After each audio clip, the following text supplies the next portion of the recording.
ओम श्री सद्गुरुवे नमः। ओम नमो भगवते वासुदेवाय। अथैकोन सप्ततितमो अध्याय। देवर्षि नारद जी का भगवान की गृहचर्या देखना। श्री शुकदेव जी कहते हैं, परीक्षित, जब देवर्षि नारद ने सुना कि भगवान श्री कृष्ण ने नरकासुर को मारकर अकेले ही हजारों राजकुमारियों के साथ विवाह कर लिया है, तब उनके मन में भगवान की रहन सहन देखने की बड़ी अभिलाषा हुई। वे सोचने लगे, अहो, यह कितने आश्चर्य की बात है कि भगवान श्री कृष्ण ने एक ही शरीर से एक ही समय 16,000 महलों में अलग अलग 16,000 राजकुमारियों का पानी ग्रहण किया। देवर्षि नारद इस उत्सुकता से प्रेरित होकर भगवान की लीला देखने के लिए द्वारका आ पहुँचे। वहाँ के उपवन और उद्यान खिले हुए रंग बिरंगे पुष्पों से लदे वृक्षों से परिपूर्ण थे। उन पर तरह तरह के पक्षी चहक रहे थे और भंवरे गुंजार कर रहे थे। निर्मल जल से भरे सरोवरों में नीले, लाल और सफेद रंग के भांति भांति के कमल खिले हुए थे। कुमुद और नवजात कमलों की मानो भीड़ ही लगी हुई थी। उनमें हंस और सारस कलरव कर रहे थे। द्वारकापुरी में स्फटिक मणि और चांदी के 9 लाख महल थे। वे फर्श आदि में जड़ी हुई महामरकत मणि की प्रभा से जगमगा रहे थे और उनमें सोने तथा हीरों की बहुत सी सामग्रियां शोभायमान थी। उसके राजपथ, गलियां, चौराहे और बाजार बहुत ही सुंदर सुंदर थे। घुड़साल आदि पशुओं के रहने के स्थान, सभा भवन और देव मंदिरों के कारण उसका सौंदर्य और भी चमक उठा था। उसकी सड़कों, चौक, गली और दरवाजों पर छिड़काव किया गया था। छोटी छोटी झंडियाँ और बड़े बड़े झंडे जगह जगह फहरा रहे थे, जिनके कारण रास्तों पर धूप नहीं आ पाती थी। उसी द्वारका नगरी में भगवान श्री कृष्ण का बहुत ही सुंदर अंतपुर था। बड़े बड़े लोकपाल उसकी पूजा प्रशंसा किया करते थे। उसका निर्माण करने में विश्वकर्मा ने अपना सारा कला कौशल, सारी कारीगरी लगा दी थी।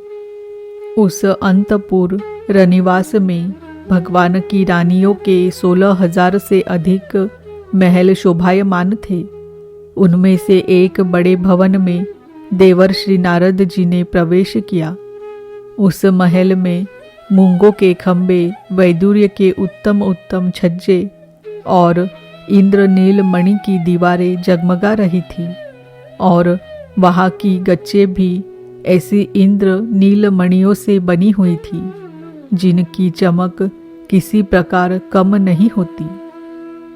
विश्वकर्मा ने बहुत से ऐसे चंदोवे बना रखे थे, जिनमें मोती की लड़ियों की झालरें लटक रही थी।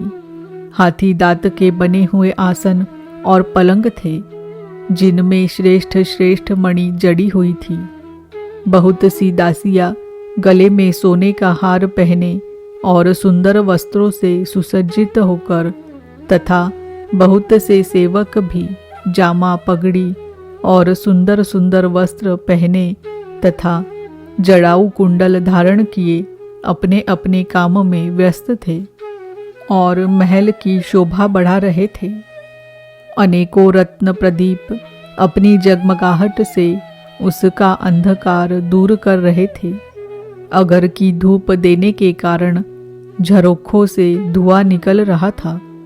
उसे देखकर रंग बिरंगे मणिमय छज्जों पर बैठे हुए मोर बादलों के भ्रम से कूक कूक कर नाचने लगते। देवर्षि नारद जी ने देखा कि भगवान श्री कृष्ण उस महल की स्वामिनी रुक्मिणी जी के साथ बैठे हुए हैं और वे अपने हाथों भगवान को सोने की डांडी वाले चवर से हवा कर रही है। यद्यपि उस महल में रुक्मिणी जी के समान ही गुण, रूप, अवस्था और वेशभूषा वाली सहस्त्रों दासियां भी हर समय विद्यमान रहती थी। नारद जी को देखते ही समस्त धार्मिकों के मुकुटमणि भगवान श्री कृष्ण रुक्मिणी जी के पलंग से सहसा उठ खड़े हुए। उन्होंने देवर्षि नारद के युगल चरणों में मुकुटयुक्त सिर से प्रणाम किया और हाथ जोड़कर उन्हें अपने आसन पर बैठाया।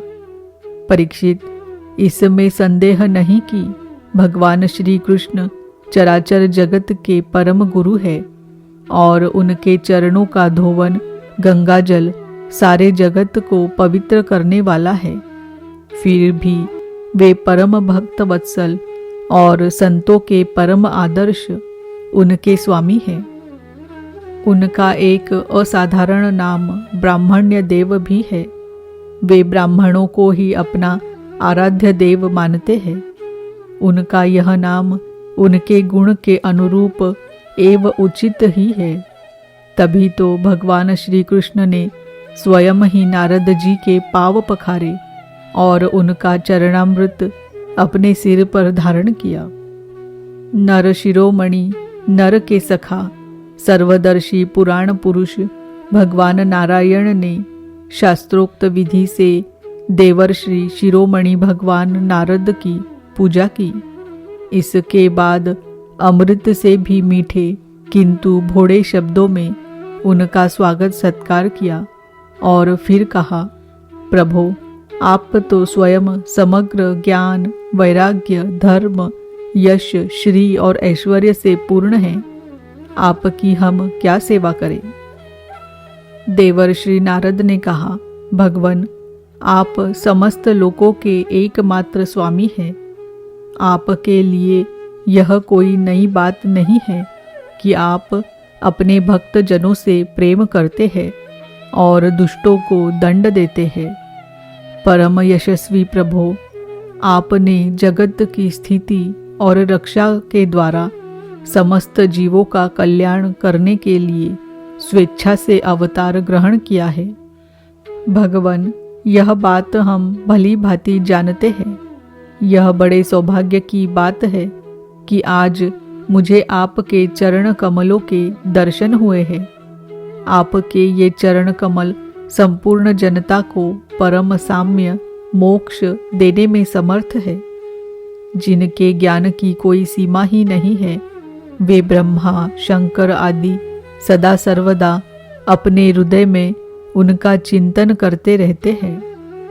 वास्तव में वे श्री चरण ही संसार रूप कुएं में गिरे हुए लोगों को बाहर निकलने के लिए अवलंबन है।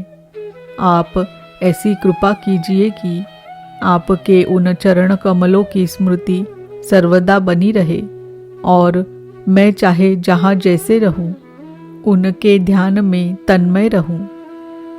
परीक्षित, इसके बाद देवर्षि नारद जी योगेश्वरों के भी ईश्वर भगवान श्री कृष्ण की योग माया का रहस्य जानने के लिए उनकी दूसरी पत्नी के महल में गए।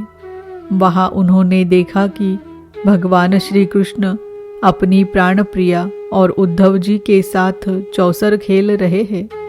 वहां भी भगवान ने खड़े होकर उनका स्वागत किया, आसन पर बैठाया और विविध सामग्रियों द्वारा बड़ी भक्ति से उनकी अर्चा पूजा की। इसके बाद भगवान ने नारद जी से अनजान की तरह पूछा, आप यहाँ कब पधारे? आप तो परिपूर्ण आत्मा राम आप्त काम है और हम लोग है अपूर्ण। ऐसी अवस्था में भला हम आपकी क्या सेवा कर सकते हैं? फिर भी ब्रह्म स्वरूप नारद जी, आप कुछ न कुछ आज्ञा अवश्य कीजिए और हमें सेवा का अवसर देकर हमारा जन्म सफल कीजिए। नारद जी यह सब देख सुनकर चकित और विस्मित हो रहे थे। वे वहां से उठकर चुपचाप दूसरे महल में चले गए। उस महल में भी देवर्षि नारद ने देखा कि भगवान श्री कृष्ण अपने नन्हे नन्हे बच्चों को दुलार रहे हैं। वहां से फिर दूसरे महल में गए तो क्या देखते हैं कि भगवान श्री कृष्ण स्नान की तैयारी कर रहे हैं। इसी प्रकार देवर्षि नारद ने विभिन्न महलों में भगवान को भिन्न भिन्न कार्य करते देखा। कहीं वे यज्ञ कुंडों में हवन कर रहे हैं तो कहीं पंच महायज्ञों से देवता आदि की आराधना कर रहे हैं। कहीं ब्राह्मणों को भोजन करा रहे हैं तो कहीं यज्ञ का अवशेष स्वयं भोजन कर रहे हैं। कहीं संध्या कर रहे हैं तो कहीं मौन होकर गायत्री का जप कर रहे हैं। कहीं हाथों में ढाल तलवार लेकर उनको चलाने के पैतरे बदल रहे हैं। कहीं घोड़े, हाथी अथवा रथ पर सवार होकर श्री कृष्ण विचरण कर रहे हैं। कहीं पलंग पर सो रहे हैं तो कहीं वंदी जन उनकी स्तुति कर रहे हैं। किसी महल में उद्धव आदि मंत्रियों के साथ किसी गंभीर विषय पर परामर्श कर रहे हैं तो कहीं उत्तमोत्तम वारांगनाओं से घिरकर जल क्रीड़ा कर रहे हैं। कहीं श्रेष्ठ ब्राह्मणों को वस्त्राभूषण से सुसज्जित गौओं का दान कर रहे हैं तो कहीं मंगलमय इतिहास पुराणों का श्रवण कर रहे हैं।